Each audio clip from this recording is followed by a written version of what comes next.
ಎಲ್ರಿಗೂ ನಮಸ್ಕಾರ. Welcome back to my channel.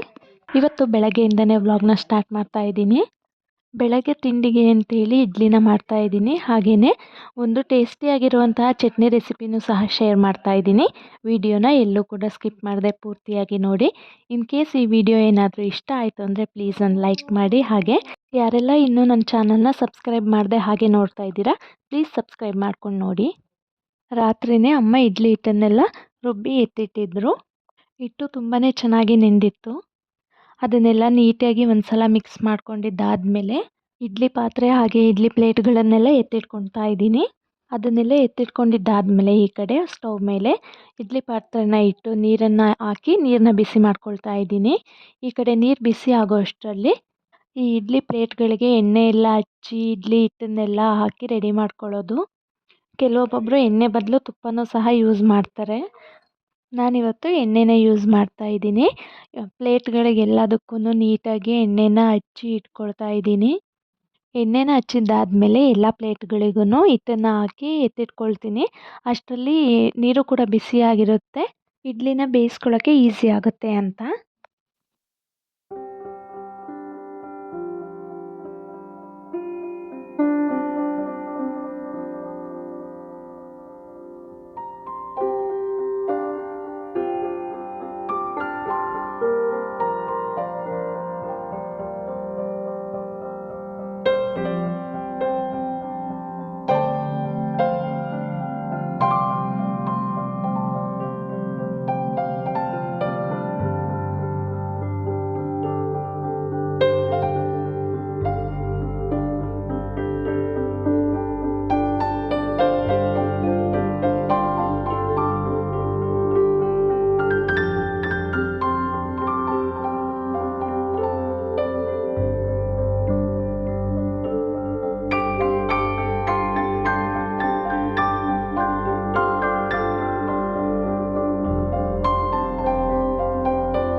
ಇಡ್ಲಿನ ಬೇಯಕ್ಕಿಟ್ಟಿದ್ದಾದಮೇಲೆ ಈ ಕಡೆ ಚಟ್ನಿಗೂ ಸಹ ರೆಡಿ ಮಾಡ್ಕೊಳ್ತಾ ಇದ್ದೀನಿ.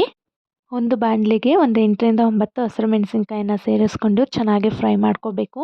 ಫ್ರೈ ಮಾಡಿದ್ದಾದಮೇಲೆ ಮಿಕ್ಸಿ ಜಾರ್ಗೆ ಸೇರಿಸ್ಕೊಂಡು ಒಂದು ಅರ್ಧ ಹೋಳಾಗೋಷ್ಟು ತೆಂಗಿನಕಾಯಿ ತುರಿ, ಸ್ವಲ್ಪ ಕಡಲೆ, ಒಂದು 6ರಿಂದ 7 ಇಳುಕಲು ಬೆಳ್ಳುಳ್ಳಿ, ಸ್ವಲ್ಪ ಹುಣಸೆಹಣ್ಣು, ಹಾಗೆ 1 ಇಂಚ್ ಆಗೋಷ್ಟು ಶುಂಠಿ, ಹಾಗೆ ರುಚಿಗೆ ತಕ್ಕಷ್ಟು ಉಪ್ಪನ್ನು ಸೇರಿಸ್ಕೊಂಡು ಅದಾದಮೇಲೆ ಕರಿಬೇವಿನ ಸೊಪ್ಪನ್ನ ಸೇರಿಸ್ಕೊಂಡು ನೀರನ್ನು ಸೇರಿಸ್ಕೋಬೇಕು. ನೀರನ್ನು ಸೇರಿಸ್ಕೊಂಡಿದ್ದಾದಮೇಲೆ ಚೆನ್ನಾಗಿ ಮಿಕ್ಸಿ ಮಾಡ್ಕೋಬೇಕು. ನೋಡಿ, ಮಿಕ್ಸಿ ಮಾಡಿದ್ದಾಯಿತು, ಚೆನ್ನಾಗಿ ಆಗಿದೆ ಚಟ್ನಿ. ಈಗ ಅದಕ್ಕೆ ಒಗ್ಗರಣೆ ಕೊಟ್ಕೊಳ್ಳೋಣ. ಈಗ ಒಗ್ಗರಣೆ ಮಾಡ್ಕೊಳ್ಳೋಕ್ಕೆ ಅಂತೇಳಿ ಒಗ್ಗರಣೆ ಪಾತ್ರೆನ ಸ್ಟವ್ ಮೇಲೆ ಇಟ್ಟು ಅದು ಬಿಸಿಯಾಗಿದ್ದಾದಮೇಲೆ ಒಂದು 2ರಿಂದ 3 ಸ್ಪೂನ್ ಆಗೋಷ್ಟು ಎಣ್ಣೆನ ಹಾಕಿ, ಎಣ್ಣೆ ಬಿಸಿಯಾಗಿದ್ದಾದಮೇಲೆ ಅರ್ಧ ಸ್ಪೂನ್ ಆಗೋಷ್ಟು ಸಾಸಿವೆ, 1 ಸ್ಪೂನ್ ಆಗೋಷ್ಟು ಉದ್ದಿನಬೇಳೆನ ಸೇರಿಸ್ಕೊಂಡು ಚೆನ್ನಾಗಿ ಸ್ವಲ್ಪ ಫ್ರೈ ಮಾಡ್ಕೋಬೇಕು. ಅದಾದಮೇಲೆ ಕರಿಬೇವಿನ ಸೊಪ್ಪನ್ನ ಸೇರಿಸ್ಕೊಂಡು ಚೆನ್ನಾಗಿ ಮಿಕ್ಸ್ ಮಾಡ್ಕೋಬೇಕು. ಬೇಕು ಅಂದರೆ ಇದ್ರ ಜೊತೆ ಒಣಗಿದ ಮೆಣಸಿನ್ಕಾಯಿನೂ ಸಹ ಸೇರಿಸ್ಕೋಬೋದು, ಆದರೆ ನಾನಿವತ್ತು ಸೇರಿಸ್ಕೊಂಡಿಲ್ಲ, ಹಾಗೆಯೇ ಒಗ್ಗರಣೆ ಮಾಡ್ಕೊಂಡಿದ್ದೀನಿ. ರುಬ್ಬಿಟ್ಕೊಂಡಿದ್ದಂಥ ಚಟ್ನಿನ ಒಂದು ಪಾತ್ರೆಗೆ ಸೇರಿಸ್ಕೊಂಡಿದ್ದೆ. ಈಗ ಆ ಚಟ್ನಿಗೆ ಒಗ್ಗರಣೆ ಮಾಡಿದ್ದನ್ನು ಸೇರಿಸ್ಕೊಂಡು ಚೆನ್ನಾಗಿ ಮಿಕ್ಸ್ ಮಾಡ್ಕೋಬೇಕು. ಈಗ ರುಚಿಯಾದಂತಹ ಟೇಸ್ಟಿಯಾಗಿರುವಂತಹ ಚಟ್ನಿ ರೆಡಿ ಆಯಿತು. ನೋಡಿ ಎಷ್ಟು ಈಸಿಯಾಗಿ ಮಾಡ್ಕೋಬೋದು. ಚಟ್ನಿ ರೆಡಿ ಮಾಡೋ ಅಷ್ಟರಲ್ಲಿ ಈ ಕಡೆ ಇಡ್ಲಿ ಕೂಡ ಬೆಂದಿತ್ತು. ಒಂದು ಸಲ ಚೆಕ್ ಮಾಡ್ತಾ ಇದ್ದೀನಿ ಬೆಂದಿದೆಯಾ ಇಲ್ವಾ ಅಂತೇಳಿ. ಈಗ ಸ್ಟವ್ನ ಆಫ್ ಮಾಡಿ ಒಂದು 5 ನಿಮಿಷ ಇಡ್ಲಿ ಪಾತ್ರೆ ತಣ್ಣಗಾಗಿದ್ದಾದಮೇಲೆ ಇಡ್ಲಿ ಪ್ಲೇಟ್ಗಳನ್ನು ಎತ್ತಿಟ್ಕೊಳ್ತಾ ಇದ್ದೀನಿ. ಒಂದು ಅಗಲವಾಗಿರೋವಂಥ ಪಾತ್ರೆಗೆ ತಣ್ಣೀರನ್ನ ಸೇರಿಸ್ಕೊಂಡು ಅದರೊಳಗಡೆ ಇಡ್ಲಿ ಪ್ಲೇಟ್ಗಳನ್ನು ಇಟ್ಟು ಇಡ್ಲಿ ಮೇಲೆ ಸ್ವಲ್ಪ ನೀರನ್ನು ಹಾಕಿ ಅದಾದಮೇಲೆ ಒಂದು ಸ್ಪೂನಿಂದ ಇಡ್ಲಿನ ತೆಗೆಯೋದು. ನೀರನ್ನು ಹಾಕದೆ ಹಾಗೆಯೇ ಇಡ್ಲಿನ ತೆಗಿಯೋಕ್ಕೆ ಹೋದ್ವಿ ಅಂತ ಹೇಳಿದ್ರೆ ಆ ಇಡ್ಲಿ ಎಲ್ಲ ಕೈಗೆ ಅಂಟ್ತಾ ಇರುತ್ತೆ, ಅಷ್ಟು ಚೆನ್ನಾಗಿ ಅನಿಸೋದಿಲ್ಲ. ಹಾಗಾಗಿ ಸ್ವಲ್ಪ ನೀರನ್ನು ಹಾಕಿ ತೆಗೆಯೋದು. ನೋಡಿ ಎಷ್ಟು ಚೆನ್ನಾಗಿ ಬೆಂದಿದೆ ಅಂತ, ತೆಗಿಲಿಕ್ಕೂ ಈಸಿಯಾಗಿ ಬರ್ತಾ ಇದೆ.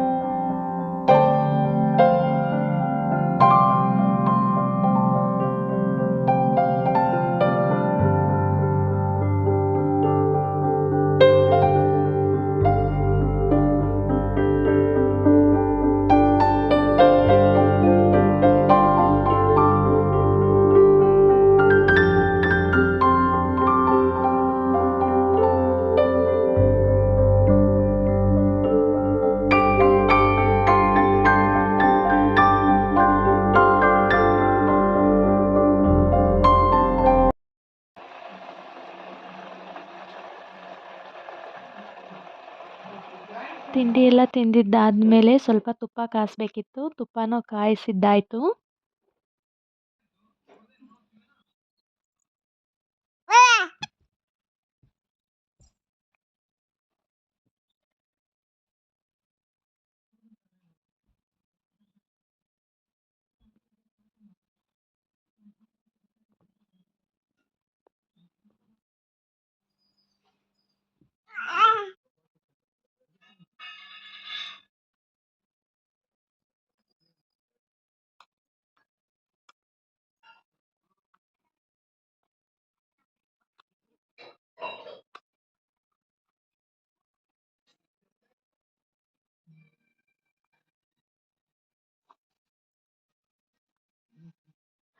ಪಾಪು ಜೊತೆ ಸ್ವಲ್ಪ ಹೊತ್ತು ಟೈಮ್ ಸ್ಪೆಂಡ್ ಮಾಡಿ ಅದಾದಮೇಲೆ ಸಂಜೆಯಿಂದ ವ್ಲಾಗ್ನ ಸ್ಟಾರ್ಟ್ ಮಾಡ್ತಾ ಇದ್ದೀನಿ. ಸಂಜೆ ದಾಳಿಂಬೆ ಗಿಡಗಳನ್ನ ನೋಡ್ಕೊಂಡು ಹೋಗೋಣ ಅಂತ ಹೇಳಿ ಬಂದಿದ್ವಿ.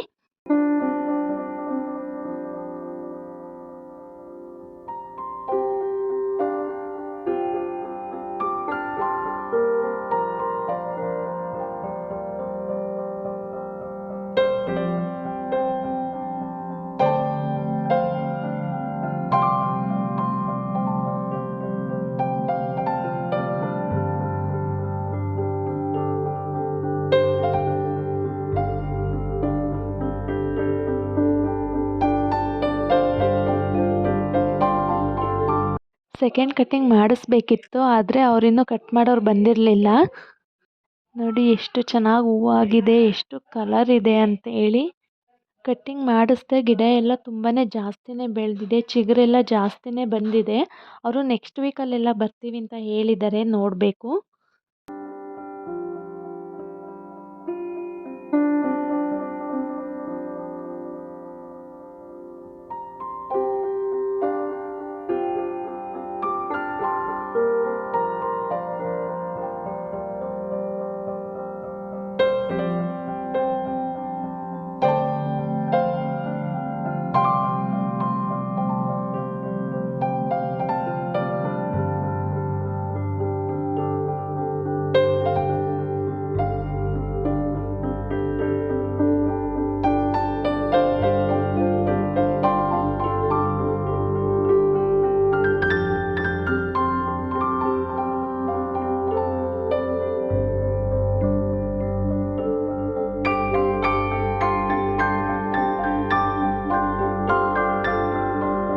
ದಾಳಿಂಬೆ ಗಿಡಗಳನ್ನೆಲ್ಲ ನೋಡ್ಕೊಂಡು ಬಂದಿದ್ದಾದಮೇಲೆ ಕಾಫಿ ಎಲ್ಲ ಮುಗಿಸ್ಕೊಂಡಿದ್ದಾಯಿತು.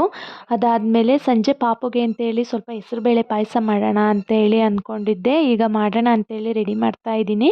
ಹಾಗೆ ಸ್ವಲ್ಪ ಜಾಸ್ತಿನೇ ಮಾಡ್ತಾ ಇದ್ದೀನಿ, ಮನೇಲಿರೋರೆಲ್ರಿಗೂ ಆಗುತ್ತೆ ಅಂತೇಳಿ. ಮೊದಲಿಗೆ ಸ್ಟವ್ ಮೇಲೆ ಒಂದು ಬಾಣಲಿನ ಇಟ್ಟು ಅದು ಕಾದಾರಿದ ನಂತರ ಒಂದು ಬೌಲ್ ಆಗೋಷ್ಟು ಹೆಸರುಬೇಳೆನ ಸೇರಿಸ್ಕೊಂಡಿದ್ದೀನಿ.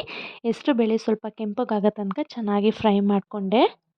ಹೆಸರುಬೇಳೆ ಎಲ್ಲ ಹುರ್ಕೊಂಡಿದ್ದಾದಮೇಲೆ ಒಂದು ಕುಕ್ಕರ್ಗೆ ಹುರ್ಕೊಂಡಿರೋಂಥ ಹೆಸರುಬೇಳೆನ ಸೇರಿಸ್ಕೊಂಡು ಸ್ವಲ್ಪ ನೀರನ್ನು ಹಾಕಿ ಅದನ್ನು ಚೆನ್ನಾಗಿ ವಾಶ್ ಮಾಡ್ಕೋಬೇಕು. ಒಂದು 3ರಿಂದ 4 ಸಲ ಚೆನ್ನಾಗಿ ಹೆಸರುಬೇಳೆನ ವಾಶ್ ಮಾಡ್ಕೋಬೇಕು. ವಾಶ್ ಮಾಡಿದ್ದಾದಮೇಲೆ ಸ್ವಲ್ಪ ನೀರನ್ನು ಸೇರಿಸ್ಕೊಂಡು ಒಂದು 2 ವಿಷಲ್ ಕೂಗಿಸ್ಕೊಳ್ತೀನಿ.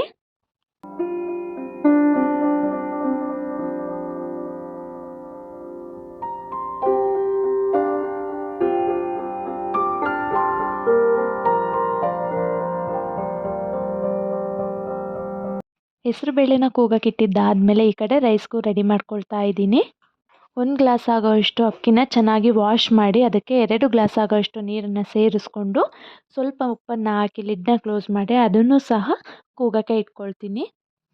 ಹೀಗೆ ಮಾಡ್ಕೊಳ್ಳೋದ್ರಿಂದ ಬೇಗ ಅಡುಗೆ ಕೆಲಸ ಎಲ್ಲ ಮುಗಿಸ್ಕೋಬೋದು.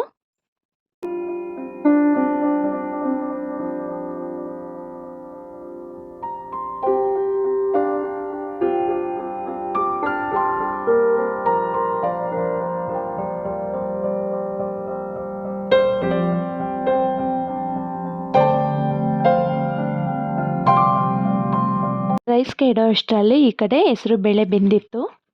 ಆ ಕುಕ್ಕರ್ನ ಎತ್ತಿಟ್ಟು ಬೆಲ್ಲ ಕರಗಿಸ್ಕೊಳ್ಳೋಕ್ಕೆ ಅಂತೇಳಿ ಒಂದು ಬಾಣಲಿನ ಇಟ್ಕೊಳ್ತಾ ಇದ್ದೀನಿ. ಆ ಬಾಣಲಿಗೆ 1 ಬೌಲ್ ಆಗೋಷ್ಟು ಬೆಲ್ಲನ ಜಜ್ಜಿ ಸೇರಿಸ್ಕೊಳ್ತಾ ಇದ್ದೀನಿ. 2 ಬೌಲ್ ಆಗೋಷ್ಟು ನೀರನ್ನು ಸೇರಿಸ್ಕೊಂಡು ಬೆಲ್ಲನ ಕರಗಿಸ್ಕೊಳ್ತೀನಿ. ಬೆಲ್ಲ ಕರಗೋ ಅಷ್ಟರಲ್ಲಿ ಈ ಕಡೆ ಒಂದು ಅರ್ಧ ಒಳಗಷ್ಟು ತೆಂಗಿನಕಾಯಿ ಹಾಗೆ ಒಂದು ಏಲಕ್ಕಿನ ಸೇರಿಸ್ಕೊಂಡು ಅದನ್ನು ರುಬ್ಕೊಳ್ತೀನಿ.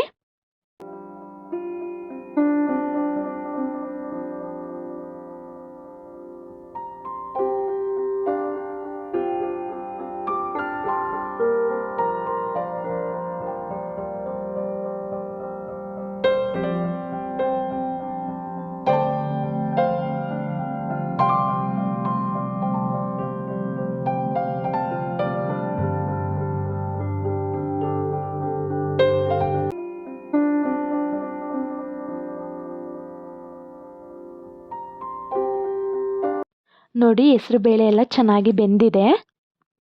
ಈಗ ಅದಕ್ಕೆ ಬೆಲ್ಲನ ಪಾಕ ಮಾಡ್ಕೊಂಡಿದ್ನಲ್ಲ ಅದನ್ನು ಸೇರಿಸ್ಕೊಳ್ತಾ ಇದ್ದೀನಿ. ಜರಡಿ ಹಿಡಿದು ಸೋಸ್ಕೊಳ್ತಾ ಇದ್ದೀನಿ, ಏನಾದರೂ ಕಸ ಏನಾದರೂ ಇದ್ದರೆ ಈಸಿಯಾಗಿ ತೆಗಿಬೋದು ಅಂತ. ಬೆಲ್ಲದ ಪಾಕ ಎಲ್ಲ ಹಾಕ್ಕೊಂಡಿದ್ದಾದಮೇಲೆ ಸ್ಟವ್ನ ಆನ್ ಮಾಡಿ ಅದನ್ನು ಚೆನ್ನಾಗಿ ಕುದಿಸ್ಕೊಳ್ತೀನಿ.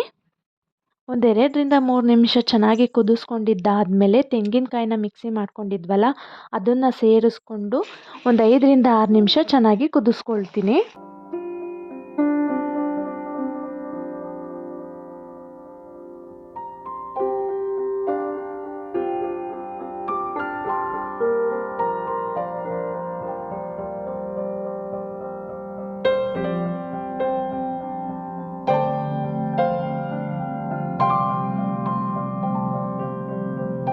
ನೋಡಿ ಎಷ್ಟು ಚೆನ್ನಾಗಿ ಆಗಿದೆ ಅಂಥೇಳಿ. ಇವತ್ತಿನ ರಾತ್ರಿ ಊಟಕ್ಕೆ ಈ ಪಾಯಸ, ಅನ್ನ ಹಾಗೆ ರಸಮ್ನ ಮಾಡ್ಕೊಂಡಿದ್ದೆ. ರಸಮ್ ರೆಸಿಪಿ ನಾನು ಆಲ್ರೆಡಿ ಶೇರ್ ಮಾಡಿದ್ದೀನಿ, ಹಾಗಾಗಿ ಇವತ್ತೇನು ಅದನ್ನು ಶೇರ್ ಮಾಡ್ಕೊಂಡಿಲ್ಲ. ಇದಾಗಿತ್ತು ಇವತ್ತಿನ ವಿಡಿಯೋ. ಮತ್ತೆ ಇನ್ನೊಂದು ಹೊಸ ವಿಡಿಯೋದೊಂದಿಗೆ ಸಿಗ್ತೀನಿ. Thank you.